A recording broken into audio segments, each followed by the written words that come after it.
আসসালামু আলাইকুম গাইজ। তো আজকে আইসি মামুন আর্টস ইম্পোর্টস মিউজিয়াম, যেটা আমরা গ্রামে আছে অবস্থিত আর কি।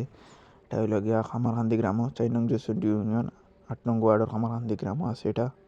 তো ওই দোকা অনেক বড় জায়গা জুড়ে এনে কাজ চলে, এখন কাজ হয়েছে, পুরাপুরি হয় নাই, চালু হয়েছে না এখনো। এই যে কাজর, এই যে পাশে বিল্ডিং কাজর, আর এই যে দিকিটা অনেক সুন্দর। তো আইলে ঘোরাঘুরি করে আইলে দেখতে পারবো। এই যে দোকা ওই যে বিল্ডিং কাজ ওর আর কি, যেটা তাজমহল লাগানো নাকি বিল্ডিংটা।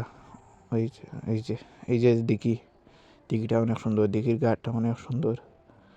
এখন কাজ চলে যেহেতু একটু পুরাপুরি কাজ হয় না, এই জন্য আর কি পুরাপুরি এটা গুছালো না। আইলে দেখতে পারবা। এই যে দেখো অনেক সুন্দর আছে, অনেক সুন্দর। এই যে এই বিল্ডিংটা, এখনো কাজ শেষ হয়েছে না আর কি কাজ।